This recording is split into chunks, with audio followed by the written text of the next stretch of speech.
बड़ा सुंदर प्रश्न किया श्री सूत जी महाराज से कि ये परीक्षित कौन है और 7 दिन में इसको क्या मिला है?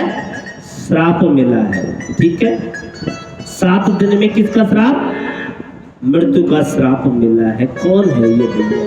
तो श्री सूत जी महाराज ने कहा कि परीक्षित के जन्म के प्रसंग की मैं आवश्यकता नहीं समझता हूं किसको आपको सुनाऊं, लेकिन सुनाऊंगा आपको जरूर, क्योंकि परीक्षित की जन्म कथा ही कृष्ण कथा का उदय है। यहीं से कृष्ण कथा का उदय भी होता है। जिस मानव की कथा परमात्मा से संबंध जोड़ दे, जिस मनुष्य की कथा ठाकुर की कथा से जुड़ जाए, उस मनुष्य की कथा परमात्मा की कथा से कम नहीं हो सकती, कम नहीं हो सकती। इसलिए आपको जरूर सुनाऊंगा। एक बार प्रेम से बोलो बद्रीनारायण भगवान की। कौरव पांडवों का जब युद्ध चल रहा था, सभी कौरव मारे गए थे, केवल एक बचा था। कौन? दुर्योधन। ठीक है, तो आदरणीय भीमसेन ने अपनी गदा के प्रहार से दुर्योधन की जंगा भी तोड़ दी। बोलो बद्रीनारायण भगवान की। अब एक एक पल गिन रहा है अपनी मौत का कि कब मेरी मृत्यु हो जाए। कौन जाने, ऐसी उसकी परिस्थिति बन गई। दुर्योधन पड़ा है और कौरवों के गुरुदेव कौन है? गुरु द्रोणाचार्य, और द्रोणाचार्य का पुत्र है अश्वत्थामा। अब देखो अश्वत्थामा ने आकर कहा, मित्रवर, तुम्हारी ये दुर्गति किसने की? तुम्हारी जंघा को किसने तोड़ा? किसने ये दुर्व्यवहार तुम्हारे संग किया? भैया दुर्योधन ने कहा, मित्र, किस किस के नाम गिनाऊं? मेरे पूरे परिवार को खत्म कर डाला। किसने ये दुर्व्यवहार किया?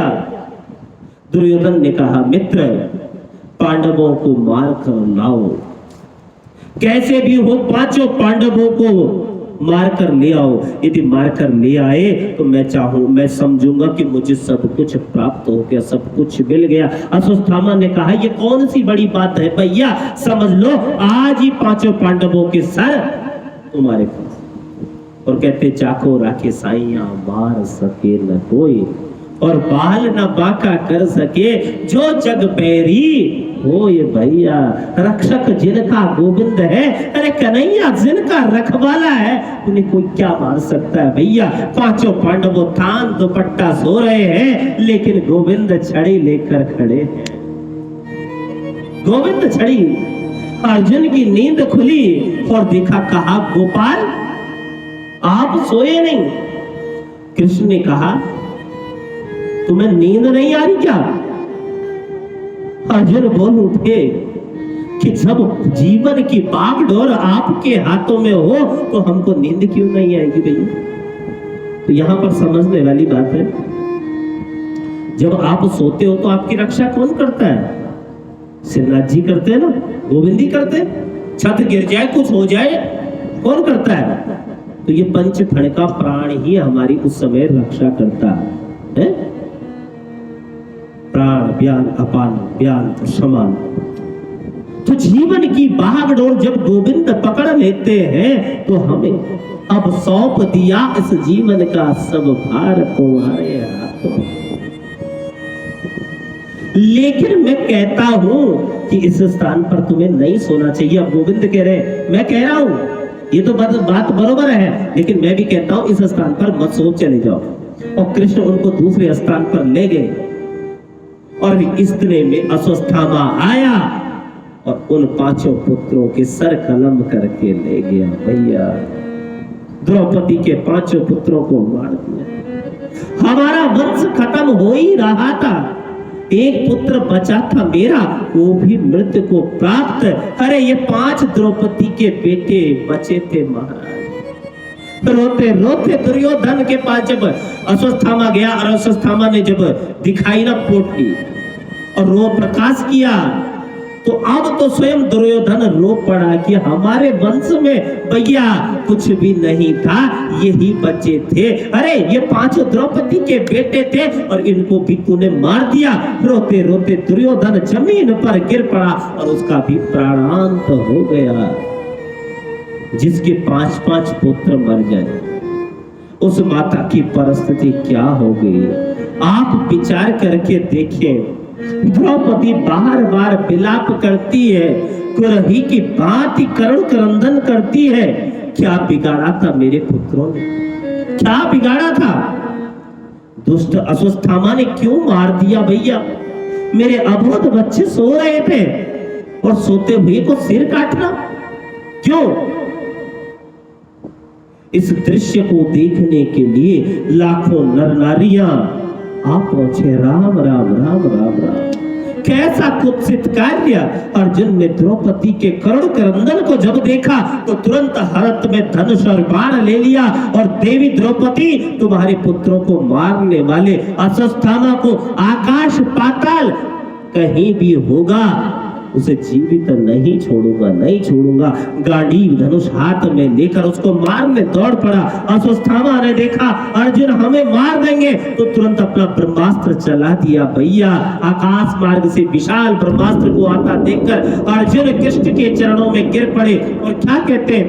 ओ कृष्ण कृष्ण महाभावो भक्तानां भयंकरा। ओ कृष्ण कृष्ण महाभावो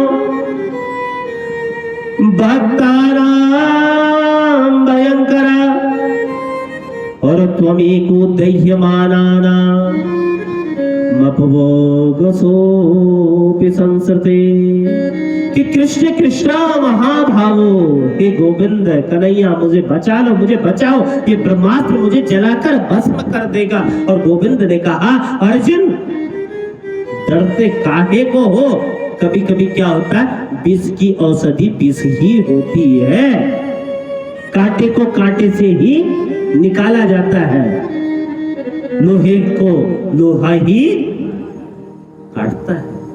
और आज यही स्थिति हो गई भैया। ब्रह्मास्त्र को शांत करने के लिए ब्रह्मास्त्र ही छोड़ना पड़ेगा भैया। और दूसरा ब्रह्मास्त्र और टकरा कर दोनों शांत होकर नीचे गिर पड़े। अर्जुन दौड़कर अश्वत्थामा के केस पकड़कर खींच कर लाया। लाखों नर नारियां सब बैठी हैं, कुछ खड़ी हैं, उनकर बीच पर लाकर और बोला तुमने द्रौपदी के उन अबोध बच्चों को मारा, यही वो अश्वत्थामा है। गुरुपुत्र के चरित्र पर एक कलंक लग गया भैया। और तुमने तो लगा तुमने मेरे गुरुदेव पर भी कलंक लगा दिया भैया। लोगों ने कहा गुरु द्रोणाचार्य का पुत्र होकर ऐसा निकृष्ट कार्य, उच्च निवास नीच करतूती। सारी सभा में अर्जुन ने कहा देवी हमारे संविधान के अनुसार मृत्यु का दंड मृत्यु भैया। इसने सोते हुए 5 पुत्रों को मारा है, इसलिए इसको कितनी बार? 1 2 3 4 बल्कि 5 बार ही मारना चाहिए। लेकिन ऐसा संभव नहीं, मरेगा तो कितनी बार? एक ही बार मरेगा। अब तुम बताओ इसको कैसे मारो? जमीन पे गाड़ कर मारो, जलती हुई अग्नि में मारो, या इसके शरीर के टुकड़े करके चील कवों को डाल दो? बताओ कैसे मारो? आप विचार करके देखिए।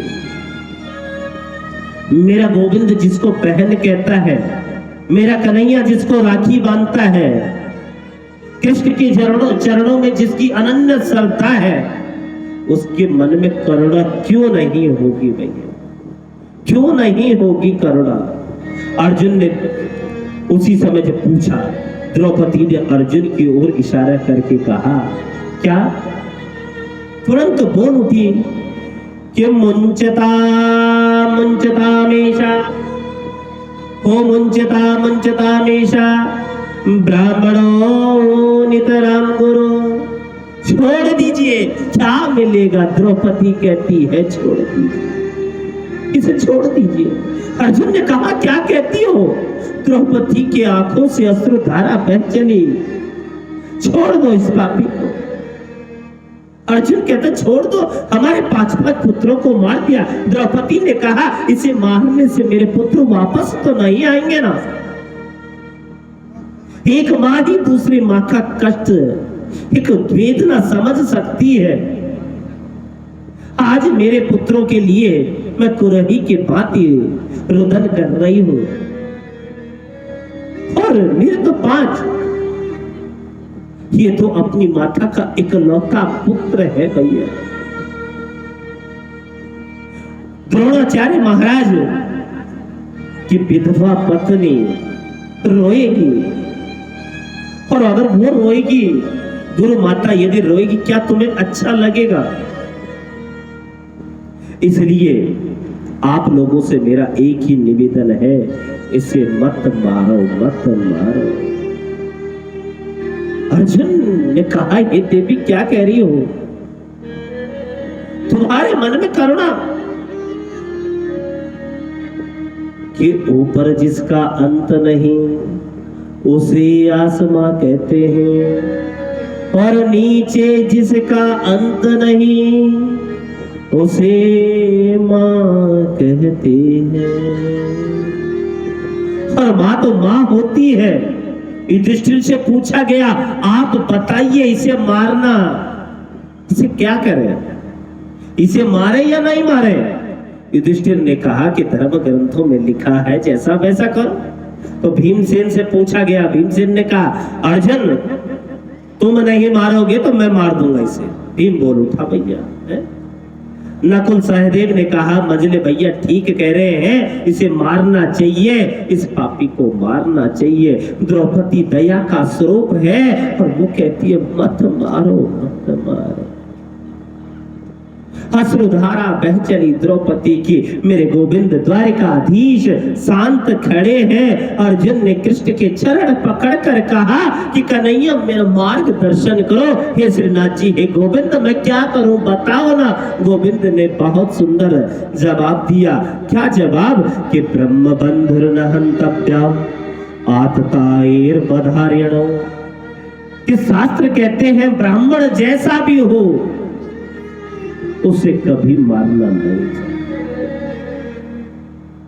और बालकों के हत्यारे को कभी छोड़ना भी नहीं चाहिए। ये ब्राह्मण है, इसे मारने में तुम्हें बहुत बड़ा अपराध लगेगा, लेकिन ये बाल हत्यारा भी है, अगर इसे छोड़ोगे तो पाप भी लगेगा। इसलिए मारो भी और छोड़ो भी, मारो भी छोड़ो भी, मारो भी छोड़ो। सारा सन्नाटा छा गया, और भीमसेन ने कहा बहुत अच्छा, आप जैसे न्यायाधीश 2-4 और मिल जाए द्वारिकाधीश, फिर तो कल्याण हो गया। बोलो द्वारिकाधीश भगवान की। कि पूजिए विप्र सकल गुणहीना, पूजिए विप्र सकल गुणहीना, शूद्र न घन वेद प्रवीणा। परहित सरिस धर्म नहीं भाई, पर पीड़ा सम नहीं अधमाई। कि अर्जुन क्या करे? धर्म संकट में पड़ गया, लेकिन फिर भरी सभा में अश्वत्थामा की आधी दाढ़ी और आधी मूछ मूंद दी गई, और सिर के आधे बाल काट दिए, और जो मणि थी वो निकाल कर और धक्के देकर बाहर निकाल दिया। यही अधम ब्राह्मण का वध है, इससे बड़ा वध नहीं हो सकता। और अब अश्वत्थामा को तो अर्जुन का शुक्रगुजार होना चाहिए। काम तो मरने का किया था, लेकिन क्या छोड़ दिया। बड़ी कृपा, केवल दंडित कर कर भगा दिया। अब देखो जब ईर्षा जन्म ले लेती है ना तो कितनी खतरनाक हो जाती है, और इतनी खतरनाक हो गई आज कि उत्तरा के गर्भ में जो बालक है ना, उसके लिए इसने आज ईर्षा के कारण ब्रह्मास्त्र चला दिया। बस मानव के मन में जब ईर्षा रूपी विष जन्म ले लेता है ना, तो उसका चरित्र दूषित होने लग जाता है। फिर वो चरित्र दूषित होने लग जाता है। अपने आश्रम में बैठे बैठे अस्वस्थाम्य ने अभिमन्यु की विधवा पत्नी उत्तरा के गर्भ में जो शिशु है उसको मारने के लिए ब्रह्मास्त्र छोड़ दिया, परंतु कृष्ण अभिमन्यु के मामा होते हैं और उत्तरा ने जैसे ब्रह्मास्त्र को आते देखा तो दौड़कर तुरंत कृष्ण के चरणों में बैठ गई। क्या कहती है कि पाहि पाहि महायोगिन, ओ देव देव जगतपते, और नान्यम त्वद भयम पश्ये यत्र मृत्यु। हे गोविंद, हे प्राणनाथ, हे मेरे गोविंद, हे ठाकुर, मेरे प्राणों की रक्षा करो। ये ब्रह्मास्त्र मुझे जलाकर भस्म कर दे उसकी मुझे परवाह नहीं, लेकिन जो मेरे गर्भस्थ शिशु है उसे कैसे भी बचाओ, नहीं तो पांडवों का वंश निर्वंश हो जाएगा। और साथ ही साथ गुरु के पुत्र, गुरुपुत्र के चरित्र पर क्या कलंक लग जाएगा, उसे बचाओ। उसी समय गोविंद ने कहा कि बेटी, एक क्षण के लिए तुम बिल्कुल भी चिंतित मत हो, बस थोड़ी देर के लिए अपने हृदय में कौन सा भाव, मातृत्व का भाव ले आओ। और जैसे ही उत्तरा के मन में ये भाव आया, मेरे गोविंद सूक्ष्म रूप से उत्तरा के गर्भ में प्रवेश कर गए। बोलो द्वारिकाधीश भगवान की। और भगवान ने सुदर्शन चक्र को इतने तेज से घुमाया कि गर्भस्थ शिशु की प्राण रक्षा की। एक रूप से बाहर खड़े हैं, दूसरे रूप से अंदर रक्षा करते हैं और कहते हैं कि बेटी कोई कष्ट तो नहीं। उत्तरा कहती नहीं नहीं, अब मैं स्वस्थ महसूस करती हूँ, मुझे अच्छा लग रहा है। जैसे भगवान के सामने जीव की कोई चालाकी नहीं चलती, वैसे ही भक्तों के सामने भगवान की भी कोई चालाकी नहीं चलती। माता कुंती सब समझ गई, कृष्ण ने मेरी पौत्र वधु के गर्भ में प्रवेश करके मेरे पौत्र की प्राण रक्षा की है, मेरे वंश को निर्वंश होने से बचाया है भैया। और माता कुंती कृष्ण के चरणों में गिर पड़ी, रोती है, रुदन करती है बिना कि हे श्री कृष्ण द्वारिकावासी देव देवा जगतपते,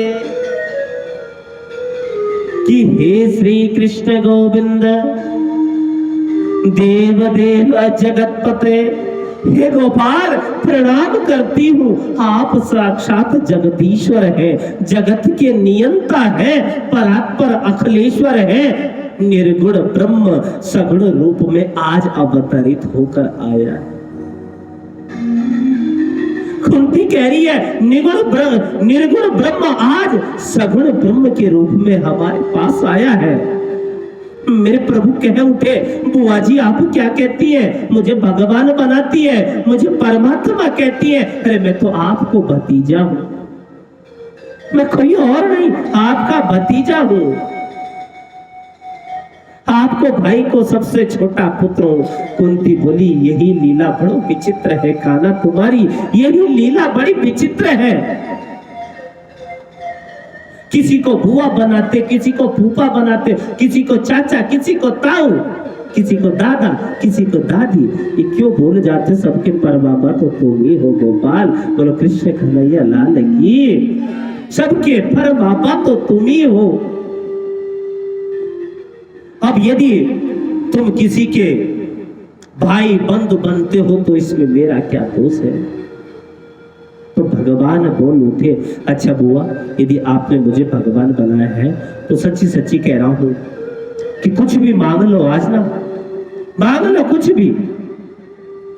ध्यान देना इस भाव को, जिसके मन में जो आकांक्षा हो वो मांग लो, वो मुझसे मांग लो, जिसको जो चाहिए। आप लोग भी मांग सकते हैं, ठीक है। तो सर्वप्रथम युधिष्ठिर जी आते हैं और युधिष्ठिर जी कहते हैं, युधिष्ठिर जी सबसे बड़े हैं इसलिए पहले वर इनको मांगना चाहिए। महात्मा युधिष्ठिर ने कहा, गोविंद आज वर देने को बोलते हो तो एक ही वर दो। जीवन में कितनी भी विषम परिस्थितियां बने, कितनी भी परम परिस्थितियां, विषम परिस्थितियां बन जाए, लेकिन मैं कभी भी सत्य को नहीं छोड़ू, सत्य को नहीं छोड़ू। भीमसेन का नंबर आया महाराज। अरे भीम, तो गोपाल मैं क्या कहूं, मेरी तो वैसी ही बदनामी है दुनिया में। लोग कहते हैं ये तो भोजन भट्ट है भैया, जब देखो प्रसाद, जब देखो भोजन। तो मैं तो यही चाहता हूं, चलते फिरते उठते बैठते खाते पीते प्रत्येक परिस्थिति में आपकी याद बनी रहे, तुम्हारी याद बनी रहे। अर्जुन का नंबर आया। अर्जुन ने कहा, हे गोपाल, हे गोविंद, हे द्वारिकाधीश, मैंने तो हमेशा आपको गुरु का दर्जा दिया। गुरु और शिष्य का ये भाव कभी भी खत्म। सुभद्रा, हाँ पड़ी सुभद्रा से कहा, हे सुभद्रा तुम तो मांगो। कहती है गोपाल एक ही वर दे दो, हे कन्हैया, हे मेरे गोपाल। आपका चरण एक चरण आपका क्या है, एक पिंजरा है, और मेरा मन क्या है, राजहंस। ध्यान देना, आपके चरण एक पिंजरा है और मेरा मन क्या है, राजहंस है। मेरा मन रूपी हंस आपके चरण रूपी पिंजरे में आज ही जाकर फंस जाए, क्योंकि प्राणों के निकलने पर क्या, कंठ अवरुद्ध हो जाता है, और फिर क्या होता है, फिर नाम नहीं निकलता है। इसलिए तो कहते हैं कि समय है अभी, माता जी समय है, भजन कर लो अभी, कल समय मिले ना मिले, और अंत में जैसी गति होगी वैसी मति होगी। और कहती है अंत में कंठ अवरुद्ध हो जाता है। आपकी कितना भी भजन करना चाहिए, आपकी याद फिर नहीं आती है, फिर खटिया याद आती है, बच्चे याद आते हैं, आए थे हरि भजन को ओटन लगे कपास। तो मैं तो आज ही इस मन रूपी मयूर के लिए, इस राजहंस के लिए आपके चरण रूपी पिंजरा को मांगती है। चरण क्यों मांगे, क्योंकि भगवान के चरणों में कृपा है, कटाक्ष है, तोरण है, और भगवान के चरण ही कहां विराजते, हमारे हृदय में विराजते। और इसी हृदय में हमारे जन्म जन्मांतरों की वासना की पोटली चिपकी है। कौन सी, मैं और मेरा, मैं और मेरा, ये वासना की पोटली। और जब हम चरणों का ध्यान करते हैं तो चरणों में क्या है, कृपा है, कटाक्ष है, तोरण है, वो इस पोटली को छिन्न भिन्न कर देते हैं, और हमारा अंतःकरण क्या हो जाता है, निर्मल हो जाता है। और जब वो निर्मल होता है उसमें मुझे मेरे गोविंद का दर्शन होता है। बोलो कृष्ण कन्हैया लाल की। निर्मल मन जन, निर्मल मन जन सो पावा।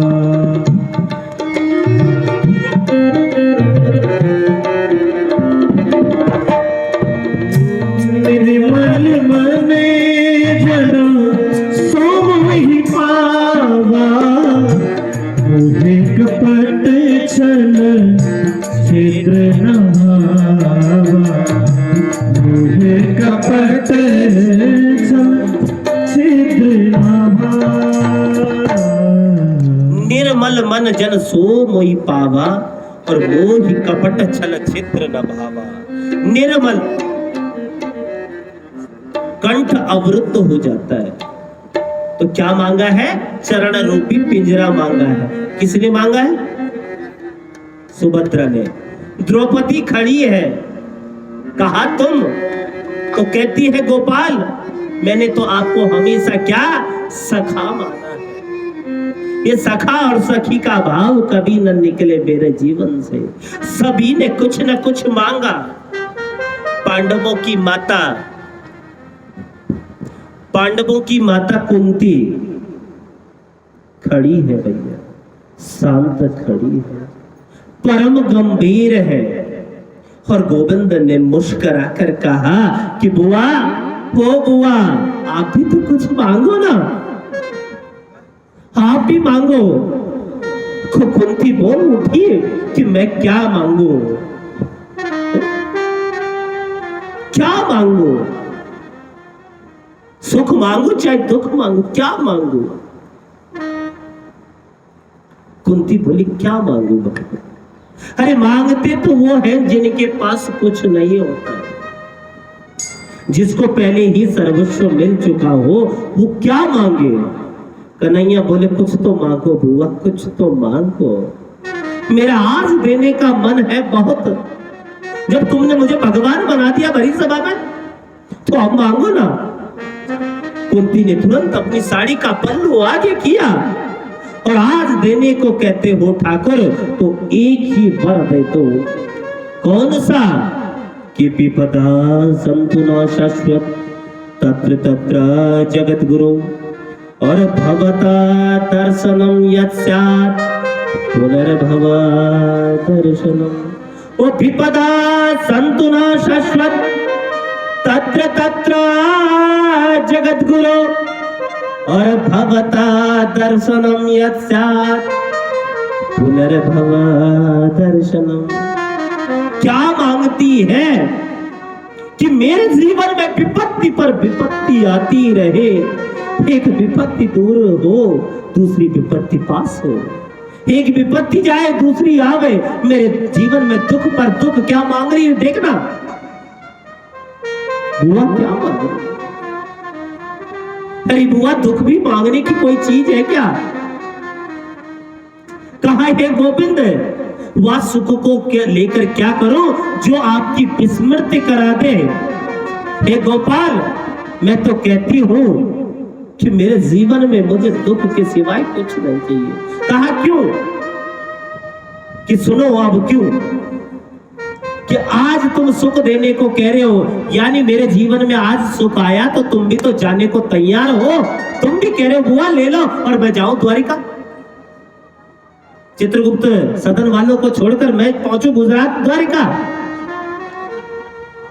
तो बुआ कह रही है कि मुझे नहीं चाहिए सुख, मुझे तो जीवन में जितनी भी दुख है तकलीफ है, आप कुंती के चरित्र पर एक बार नजर डालकर देखते हैं कि कुंती का जन्म केरला मथुरा में शूरसेन के घर पर ही हुआ और जन्म लेने के बाद ही कुंती भोज राजा इनको लेकर चला गया। भैया, इनका वास्तविक नाम प्रथा, क्या नाम?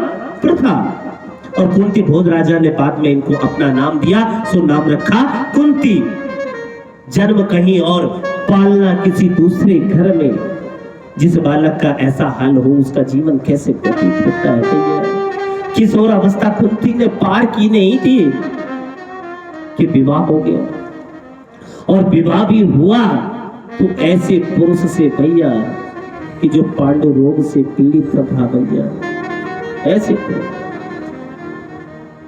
और जो एक बार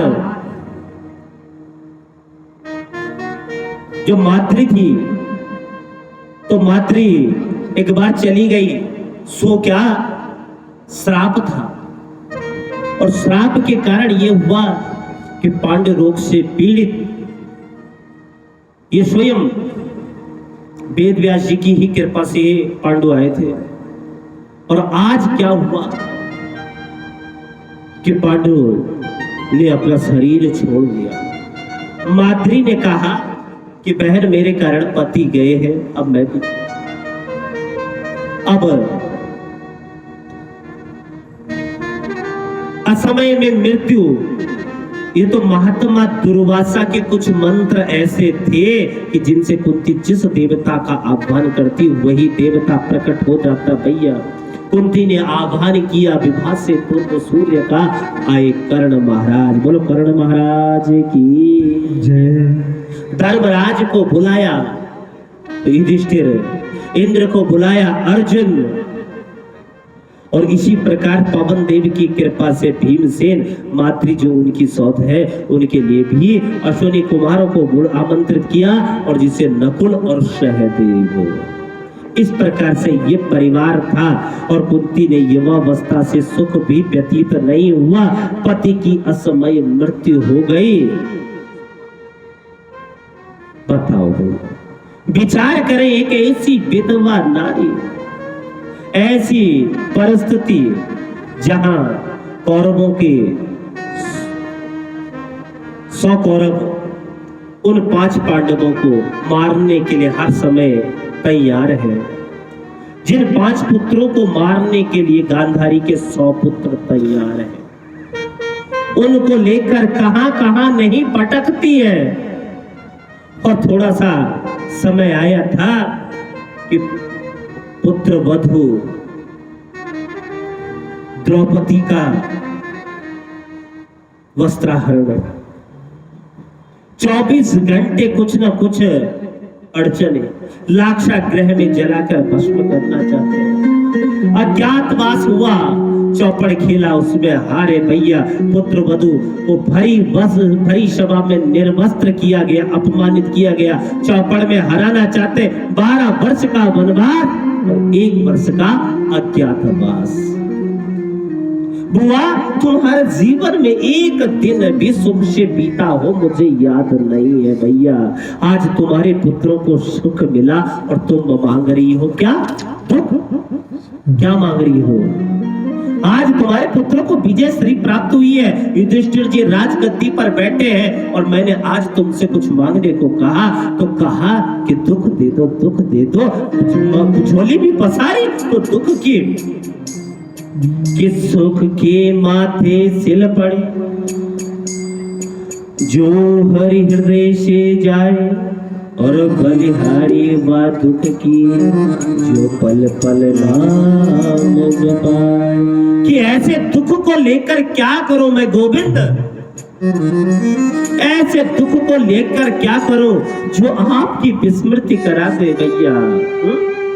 बल्कि अगर मैं बताऊं तो भारी सभा सुनती है। कहा बताओ तो बुआ कहती है विपत्ति को विपत्ति नहीं कहते और संपत्ति को संपत्ति नहीं कहते। अरे ठाकुर जी को भूल जाना सबसे बड़ी विपत्ति है और हे गोविंद आपकी याद बनी रहे सबसे बड़ी संपत्ति है, सबसे बड़ी संपत्ति है। कि विपदो नैव विपदा ओ संपदो नैव संपदा और विपद नारायण विस्मृति और संपन्न नारायण स्मृति। कि गोविंद विपत्ति को विपत्ति नहीं कहते। अरे ठाकुर जी को भूल जाना सबसे बड़ी विपत्ति है और ठाकुर की याद बनी रहे सबसे बड़ी संपत्ति है। और आज क्या कहती है? सुख भी मुझे प्यारे हैं, सुख की माथे सिल पड़े जो हरि हृदय से जाए और बलिहारी व दुख की जो पल पल नाम रटाए। ये दुख में सुमरन सब करे सुख में करे न कोई और जो सुख में सुमरन करे दुख करे को। और सुख भी मुझे प्यारे दुख भी मुझे प्यारे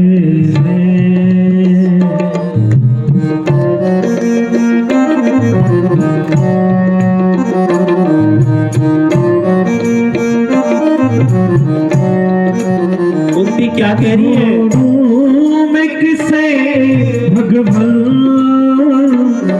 दोनों ही तुम्हारे हैं। छोड़ो मैं किसे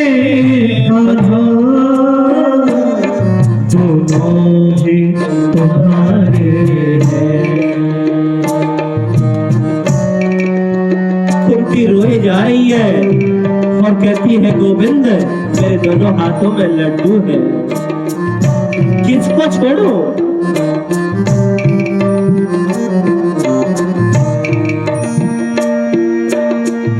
कन्हैया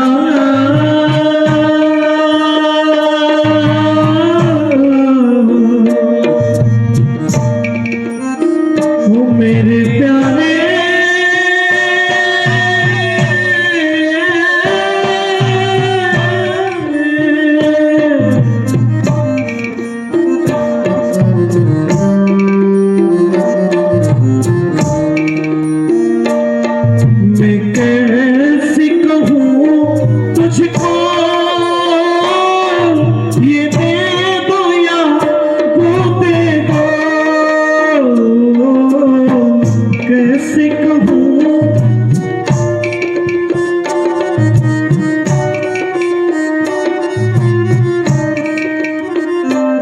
हे गोपाल तेरी मर्जी है, मर्जी आवे वो दे दो, तेरी मर्जी है।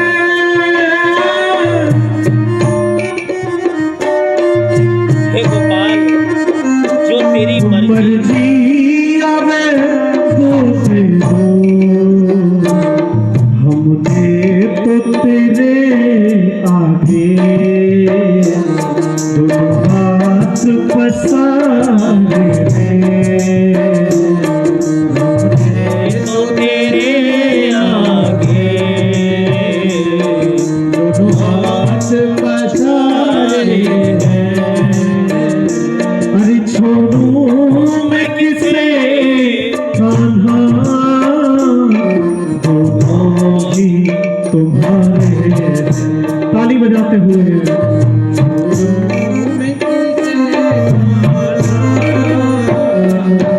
दोनों ही तुम्हारे प्रेम से हे गोविंद गोपाल,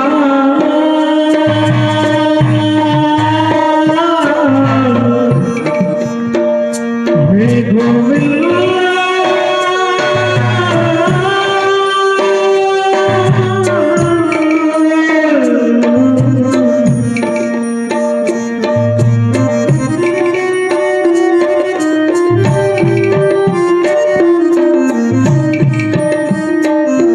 गोपाल तेरी मेरी बातें बोले हरि ओ एक तू जाने कि मैं जानूं, एक तू जाने कि मैं जानूं। गोपाल जन्मों जन्मों की मुलाकातें, तू जाने कि मैं जानूं रे, तू जाने कि मैं जानूं।